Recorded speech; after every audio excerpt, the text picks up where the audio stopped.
Hi, welcome back everybody. This is probably the first video I've made or I'm making since I started residency. So it feels good to introduce myself and say, oh, my name is Miracle. I'm a resident physician, blah, blah, blah. Anyways, my name is Miracle and I am an intern. Well, I'm still a resident in Baltimore, Maryland.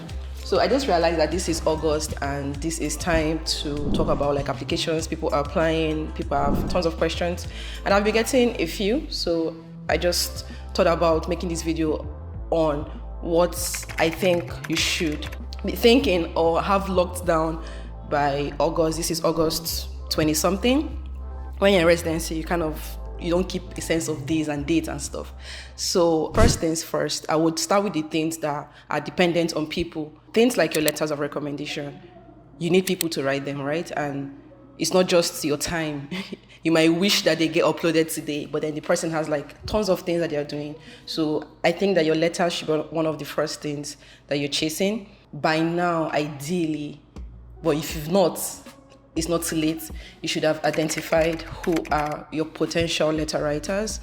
If you have more people, the merrier, at least, so that if somebody disappoints or if someone is not able to meet up, you have enough letters to still continue without feeling like, oh, I banked on 3 people and now I have just 2 letters. So if you have more people, it's okay. If you have just the right amount, that's also okay. Obviously, there are hierarchies to letter writers, big name universities, big name attendings, but then not everybody will have the opportunity to rotate in those places or with those kind of people, and that's still okay. So make sure that the people who you're choosing to write your letters are people who know you well and are willing to write you a good letter. For me, stepping out to tell someone, oh, I'm applying to residency in my home country, right? Telling them that, oh, I'm applying and I need a letter, it was very awkward for me. I overthought. I think it took me how many days to even like muster the courage to go out and tell someone, oh, I need a letter, right? It was my friend who was encouraging me, saying, you will not die. And then obviously I didn't have a choice. So if you're already going to have that courage to go and tell someone that you need a letter, please add that you need a good letter, especially if your letter writers are not in the US.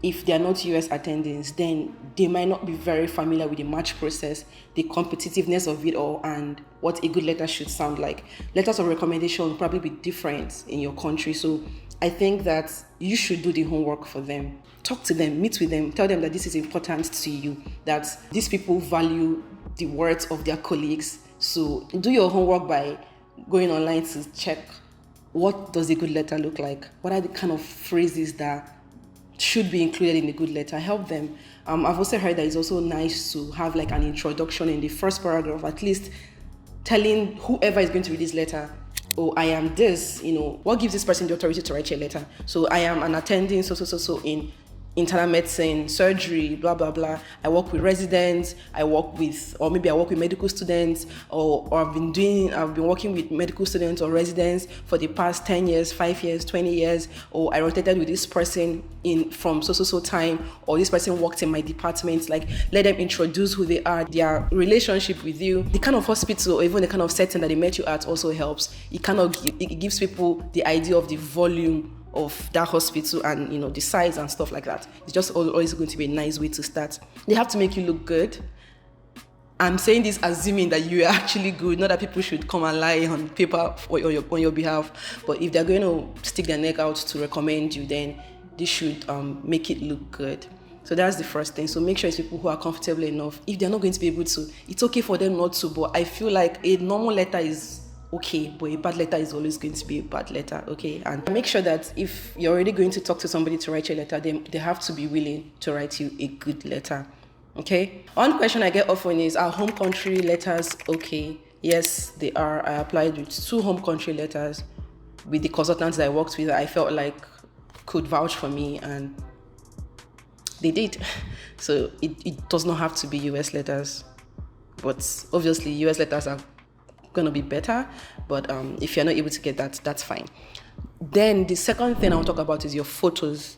At least photos are not a big deal. You just need to get an outfit that looks professional, go online, look at the requirements for an errors photo, find someone who's going to take a good photo of you, or if you can do it yourself, by all means, go ahead. Just know that if somebody was going to judge you based on that picture, how would you want to look? And go get a picture like that. So photos should be crossed off. The third thing, transcript, and the fourth one, MSPE. Transcript, please communicate with your school already. Ask them, are they going to upload on your behalf, or are you going to upload by yourself? I opted to upload by myself because at least I could trust my timeline. I didn't want to be waiting for any school to, do their thing. So please ask these questions, get your transcripts uploaded as soon as possible. MSPE is another thing. Not everybody will get an MSPE because not everybody's school cooperates. If you will not have an MSPE for this season, there is a way to indicate it. So ECFMG can put a placeholder for you. Is it ECFMG? I don't know. The body in charge can put a placeholder so that your application does not look incomplete. However, if you still have time, you still think that there is a chance you might get this, go online, find there is a specific format for MSPA so that at least they are uniform, because schools are different, grade systems are different, rotation lengths are different, things like that. So go online, and better still, talk to people from your school who have matched, ask them for samples of their MSPA, communicate with your school, get their document. I don't know how important it is for IMGs. Does it really carry as much weight as US grads? I don't know, but one thing about this application process is like you just want to put your best foot forward. So whatever you think you can do to submit the best application possible. Sometimes you don't know what's going to help or what's not going to help, right? It's just that you kind of want to have everything that you can have. So try to get that as well. And now, number 5, personal statements. I believe that everybody at this point should at least have gotten their first draft down. But let's say you were busy with step 2 or OET, or you're still in the thick of trying to finish your exams and you've not had the time to get on your personal statement. I think you should start working on it right now. The hardest part is in the mind. If you can take away the pressure first that your personal statement has to be perfect, okay, and answer these questions. Why did I choose a specialty? What do I hope to do? Like, what are my goals for the next 5 years, 10 years? What are some of the experiences that I've had up to this point that I feel like have impacted my journey that I would want to share? What kind of program do I want to go to? Just have those questions. No pressure. Get paper, get pen or your keyboard or whatever. Start to put them down. Don't worry about coherence. Don't worry about how they connect. Don't worry about making it make sense. Just put everything down. Blurb, just a lot, and then from the second draft, you start to pick out the things that nobody really needs to know this, or this is a good thing to add, and then you can now start to worry about making it look good. But then the first thing is in your mind, the first obstacle is in your mind, so just start working on it already, okay? And then number 6, you should already determine what experiences you're going to include. I think ERAS allows for 10 experiences now, so start to think or brainstorm, what things am I going to include? You don't have to have all 10. I don't think that you're going to pick one person and say, this person has 10, this person has 6, or this person with 6 is not qualified and stuff. I don't think it's like that. So quality over quantity. But then another school of thought is that if they're giving you 10 things, that's your opportunity to shine. Take it, right? I heard this from a PD one time. So it's different. If you think you don't have the 10, don't feel pressure that you have to borrow things to make it 10. But then at the same time, if you have the 10, don't undertell your experiences. Go all out. And then there is also impactful experiences, and there is meaningful experiences, and then there's your personal statement. Try to have different stories for those things. Don't have the same thing in your impactful experience and then have the same thing in your personal statement. I still think that your application should have a theme overall, which I guess we'll talk about in another video, because that's like a whole different thing. Like, you should be consistent. The person that they are seeing in your PS should be the person that your letter writers are telling them about, should be the person that your experiences are explaining, right? Not like your application should look like you're interested in this and this and this and this and this. No, I don't think that's wise. At the same time, I don't want you to repeat your CV in your PS and or repeat your PS in your impactful experience, okay? So also start to brainstorm ideas for your impactful experience. The next thing I want to talk about is program research. This one is one of the hardest parts because it's hard to think, where do I want to apply to? Who are the people who are most likely to review my application or invite me to interview? And unfortunately, there is just no way to guarantee 100% I know the best places to apply. We're only trying to be smart about applications and hope for the best. For me, I used Residency Explorer first. I had a cutoff of, these are the number of, because they give percentages of USMDs, DOs, seniors, IMGs, I think. So you should have a cutoff of, oh, okay, I want to begin like my list with people who have IMG class of so percent. It helps you narrow things down. So that's like the first thing I did. And before that, also ask yourself, how many places am I going to be able to apply to? Like, how many places am I going to apply to? Finances and all of that.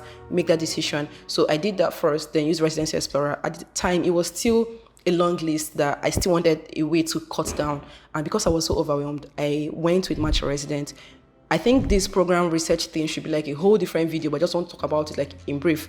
So Match Your Resident helps me in the sense that it plugs in your stats, your visa status, your country of origin, where you did your med school. Like, it just gives you a list that is tailored to your stats. And for me, it was a good place to start. I didn't use that list verbatim. I still put my own things and took away from that list. But for my overwhelmed mind, it was a good place to begin. Another good way to add to your program list would be to ask people, maybe people from your med school or people who you know have matched and have similar stats as you. It can just even be demographic relationship, like, oh, you're black, I'm black, or you went to this med school, I went to this med school. You have similar scores as me, I do have, like, we have the same interest. And then I think I had that mindset that if the application was good enough to be invited to interview, so maybe there are similarities. I don't know if that makes sense, but I thought that was like a good way to also like apply. And another thing would be, where do people from your med school usually match? If you have like a med school where people always go to the US after, there have to be programs that take many people from your med school. So that alumni thing, especially if the people from your med school are good and they've done well, I feel like just seeing your med school name might just be a positive thing. So, and there are other ways. I think I've heard of Doximity. I never tried it. And other ways to research. And on Reddit as well, there are going to be so many Excel lists flying about. So you just take those Excel lists, look at those programs, look at what people are saying, and do your own homework and see if the programs work for you. I still would say that it's best to have a strategic application, right? It's not enough to just pay and apply to 200 programs. If you do have the money, please go ahead. But at the same time, I think you should think differently. What are the things about me that might appeal to a particular kind of program? If you're very passionate about research, you have like a very solid research portfolio, there might be programs that in their websites, they brag about their cutting edge research and things like that. Those are places that might be interested in you more than someone who has the dream of just being in a community practice, right? If you've been to the US before and you've done rotations in a particular place, I still think that applying to places around that place is also a good idea, and tell them in your personal statement that I was here for 2 months, 3 months. These are the things I loved. These are the relationships I made while I was here. Think about your application smartly. It's not just enough to throw in money and apply broadly. If you have like an extra language, you speak Spanish or you speak this, there are going to be programs in places where their populations are more of those kind of people. They might be more interested in your application than like a regular person. There are translators, and I'm not saying that these are absolutes, but these are some thoughts to have while applying to places, okay? Another thing is, right now, there are going to be so many meets and greets going on, virtual open houses. Just attend. There is no guarantee that when they see you in their open house, that means you will match. Nope. But I think it's a good way to be in the environment of people who are going to be reviewing applications in 1 month, 2 months, 3 months. Hear what they say. Look, some people ask like really smart questions in those meetings, and then sometimes you see what programs are looking for, and then you ask yourself, am I portraying that kind of person in my application? So I still think that is just a way to have your mind opened, especially if you've never been to the US and you don't know much about their system. It's just a nice way to meet people and just see other people who are applying with you, and now have your community. Because during this cycle can be, it's long, it's about 6 months, it's tough.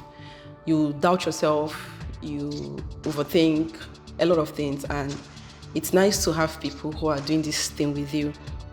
Have people who are in group chats that, yes, you guys are suffering and crying, but then you're also laughing with memes and things like that and encouraging yourselves. Have a good mindset towards this thing. Yes, I just want to match. Yes, I know you just want to match, but also look at yourself as someone who has accomplished a lot, someone who is deserving, because I think those things kind of show in the way you come across when people interview you and things like that, and in the kind of application you put out. So don't just make it look like I'm begging you guys, even though in your head you're like, please, I just want to match, but don't come across as that kind of person. Come across as someone who knows what they're doing and wants to get this job because this, that. Because remember that this match thing is actually like really a match. You're looking for places that are compatible with your dreams, your goals, the kind of personality you have. Those places, those hospitals are also looking for people who would fit into what they already have, fit into their program culture, right? So have that mindset when you're applying. And the last thing, one of the worst things, I don't like that word, but network. Let people know you're applying, please. This is not the time to be alone. Reach out to alumni. If you do have them, just introduce yourself. Tell them that you went to their medical school. Ask for help. Can you review my personal statement? Can you help me review my CV? You know, things like that. But this is not the time to just sit back and let people know that you're applying. You just really never know. Even if they don't help you, it's just less isolating, and then you know that you've kind of done your best at that time, okay? And that's all I have. If you guys have any specific questions about like the details of each of these things, I'll be happy to sit back down and make a video about that. But that's all I have today, and I'll see you guys in my next video.